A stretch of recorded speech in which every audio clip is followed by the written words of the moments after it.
인도 디지털 규제안 2026년 1월 문이 열렸다. 2026년 1월 11일 인도 정부는 새로운 디지털 규제안을 꺼내 들었습니다.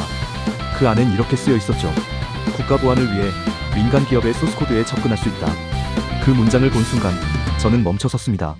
그건 단순한 보안이 아니었어요. 정부가 코드의 문을 열겠다는 건 통제의 시작이라는 말처럼 느껴졌거든요. 그 순간 머릿속에 하나의 장면이 떠올랐습니다. 유리문 너머 붉게 빛나는 글자 소스코드, 그리고 그 문 앞에 서 있는 작은 존재, 정부의 그림자 아래 당신의 데이터를 지키려는 누군가의 뒷모습. 왜 지금일까? 왜 인도일까? 왜 소스코드일까?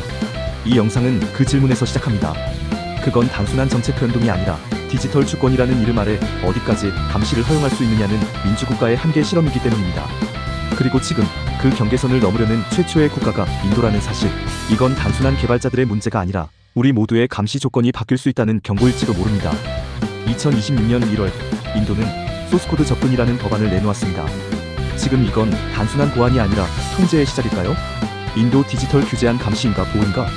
인도의 주장은 명확했습니다. 우리는 국민의 안전을 지켜야 하고 그를 위해 기업의 알고리즘과 소스코드에 접근할 권리가 필요하다. 처음엔 그럴듯했어요. AI가 성착취물을 만들고 가짜뉴스가 선거를 흔드는 세상에서 정부가 손을 대지 않으면 혼돈이 커질 거란 말. 하지만 가만히 보면 그 말 속에 너무 많은 것이 생략돼 있었죠. 누가 접근하는가? 무엇까지 들여다보는가? 그리고 그 코드를 감시하는 감시자는 누구인가? 여기서 시점을 돌려보죠. 2021년부터 인도 정부는 소셜미디어 기업에게 유해 콘텐츠, 불법 정보, 반정부 메시지를 삭제하라고 요구해왔습니다. 치안이라는 이름으로 말이죠. 2023년엔 아예 법을 바꿔 데이터 이전을 금지하고 정부가 예외적으로 개인정보를 볼 수 있도록 만들었고요. 그리고 이제는 소스코드입니다. 한 걸음, 또 한 걸음, 디지털 주권이라는 이름으로 확대되는 통제, 그리고 그것을 정당화하는 프레임 안보와 질서. 하지만 정말 그걸 위해 필요한 것이 코드 속 내부 구조까지 상시 들여다보는 것일까요? 이 질문은 이 영상의 후반, 그록 AI라는 사건에서 완전히 다른 방식으로 되돌아옵니다. 그때 우리는 완전히 다른 방식으로 정부가 봐야 할 것과 봐서는 안 되는 것의 기준을 마주하게 될 겁니다. 정부는 안보를 위해 코드를 본다고 합니다. 하지만 그 말 뒤에 숨겨진 건 상시 디지털 감시의 그림자일지도 모릅니다. 인도 디지털 규제안 이 문장을 놓치면 안 됩니다. 2023년 기준 인도의 인터넷 이용자는 약 8억 7천만 명, 2026년 현재 10억 명에 근접하며 세계 2위 디지털 사용자 시장으로 자리 잡고 있습니다. 2030년엔 세계 3대 디지털 경제가 될 것이라는 전망도 있죠. 그렇다면 이런 거대 시장을 다루는 인도의 디지털 규제 구조는 어떨까요? 인도의 디지털 법 체계는 크게 세 축으로 작동합니다. 1. IT 액트 2000 플랫폼 및 온라인 서비스의 기본 규제법. 2. DPDPA 2023 개인정보 보호 데이터 이전 규제. 3. 개정된 IT 룰즈 2021년부터 2024년 콘텐츠 통제와 중개자 의무 강화 조항 포함. 여기서 핵심은 2023년 DPDPA가 정부에 예외적 데이터 접근권을 부여했다는 점. 이 조항은 곧 필요시 정부는 사용자 데이터뿐 아니라 시스템과 알고리즘 구조에 접근할 수 있다는 근거가 됩니다. 이제 글로벌 기준과 비교해볼까요? CPTPP, USMCA 등 주요 디지털 무역 협정은 정부가 소스코드를 강제로 요구할 수 없다는 금지 조항을 포함하고 있습니다. 한국 정부는 이런 조항이 향후 디지털 규범의 핵심이 될 것이라 보고 있습니다. 즉, 미국 싱가포르형 개방형 디지털 통상 모델은 기업의 알고리즘을 정부의 감시로부터 보호하는 방향으로 가고 있는 반면 인도는 데이터 현지화 알고리즘 접근 허용 플랫폼 책임 강화라는 규제형 감시 가능 모델을 강화하고 있다는 겁니다. 게다가 2024년 산업부 보고서에 따르면 인도는 디지털 감시와 통제 영역에서 중국 러시아 모델과도 부분적으로 유사한 흐름을 보인다고 경고합니다. 이는 단지 기술적 차이가 아니라 디지털 주권을 통제 가능성으로 해석하는 정치적 결정이라는 의미입니다. 미국은 소스코드 강제 공개를 금지합니다. 하지만 인도는 보안이라는 이유로 그 문을 여는 중입니다. 인도 디지털 규제안 통제는 이렇게 만들어진다. 소스코드는 단지 기술 덩어리가 아닙니다. 그건 플랫폼의 의도와 기준, 그리고 권력 작동 방식이 집약된 구조물이죠. 정부가 여기에 접근한다는 건 코드의 작동 원리를 넘어서 디지털 통제 권한을 획득한다는 뜻입니다. 그 통제를 가능하게 만든 것은 세 가지 프레임 구조입니다. 1. 정치 프레임 국가 안보 vs 시장 자유. 인도 정부는 이 규제를 디지털 주권으로 포장합니다. 우리 국민을 보호하려면 우리 방식대로 통제할 수 있어야 한다. 이 프레임은 글로벌 자유무역의 규칙보다 자국 안보 우선을 택하는 정치적 구조죠. 하지만 동시에 국가가 위협을 스스로 정의하고 그에 맞춰 자유를 제한할 수 있는 기반이 됩니다. 심리 프레임 기술 공포 vs 통제 안정감. AI가 아동 성착취물을 만들고 플랫폼 알고리즘이 혐오 콘텐츠를 퍼뜨릴 때 사람들은 정부가 뭔가 해야 하지 않나? 라고 느낍니다. 그 순간 불안을 통제할 수 있는 주체로서의 국가가 등장하죠. 하지만 그 통제는 불안을 잠재우기 위해 자유를 잠금장치로 바꾸는 교환이기도 합니다. 3. 법제도 프레임 투명성 vs 감시 구조화. 인도는 DPDPA를 통해 개인정보는 보호된다. 단, 국가 안보를 위해선 예외다라는 조항을 넣었습니다.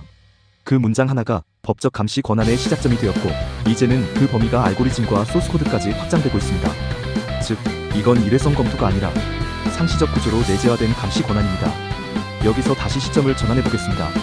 사람들은 말합니다. 안보를 위해 잠깐만 열어보는 거야라고. 하지만 한번 열린 통제의 문은 다시 닫히지 않습니다.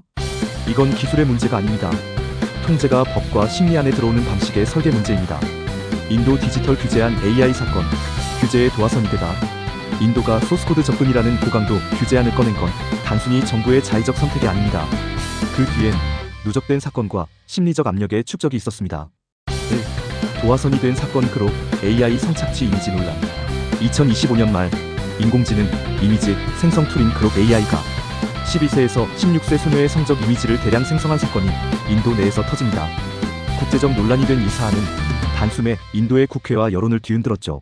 2026년 1월 1일 인도 하원의원 프리앙카 차투르베디는 AI 성폭력 사태를 근절할 강력한 소셜미디어 규제 법안이 시급하다며 IT부 장관에게 긴급 서한을 보냅니다.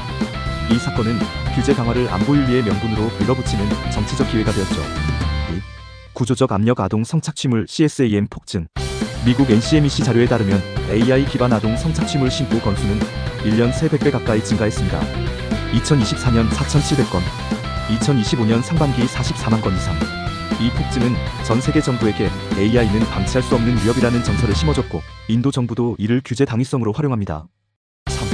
제도적 취약 지점 규제 공백과 플랫폼 무책임. 2024년 게임 플랫폼 정책 보고서는 인도에 대해 게임 확률형 아이템, 추천 알고리즘, 온라인 서비스 정합성 등의 분야에서 사실상 규제 공백이 존재한다고 지적합니다. 특히 자율규제기구 중심의 운영 예올 인디어 게임 디벨로퍼즈 포럼이 감시 기능을 제대로 수행하지 못한다는 비판도 이어졌습니다. 이로 인해 인도 정부는 단순히 데이터를 넘어서 AI와 코드, 플랫폼 운영까지 감시할 수 있는 권한 확보를 정책 목표로 삼기 시작한 것입니다.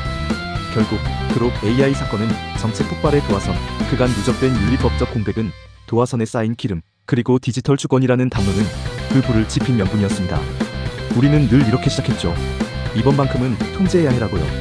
AI 성착취 이미지 사건은 인도 규제를 폭발시킨 도화선이었습니다. 이제 그 불은 소스코드 안으로 번지고 있습니다. 인도 디지털 규제안 미국 중국 이후 인도는 어디쯤? 저는 인도의 모델을 보며 딱 두 개의 장면이 떠올랐습니다. 하나는 코드를 절대 보여줄 수 없다는 미국의 입장, 다른 하나는 알고리즘은 국가 통제 하에 있다는 중국의 선언. 그리고 지금 인도는 그 두 사이에 있습니다. 하지만 조금씩 중국 쪽으로 기울고 있습니다. 미국 코드는 열 수 없다는 규범, 미국이 주도한 USMCA, CPTPP 디지털 규범은 소스코드 강제 공개를 명시적으로 금지하고 있습니다. 기업의 알고리즘은 영업비밀이며 정부라도 그 구조를 강제로 열 수 없다는 원칙. 미국은 이를 통해 디지털 자율성과 표현의 자유를 기술 설계의 핵심 가치로 삼고 있죠. EU 규제는 하되 투명성과 사법 통제 전제. EU는 AI 액트, GDPR 등으로 플랫폼을 강하게 규제하되 투명성과 사법 심사, 시민권 보호라는 조건 아래에서만 개입을 허용합니다. 즉, 감시가 아니라 검증 가능한 절차로서의 규제라는 점이 중요하죠. 중국 데이터는 국가 안보 자산. 중국은 이미 모든 빅테크 기업의 데이터, 알고리즘, 추천 구조를 공산당부한 당국의 심사하에 놓고 있습니다.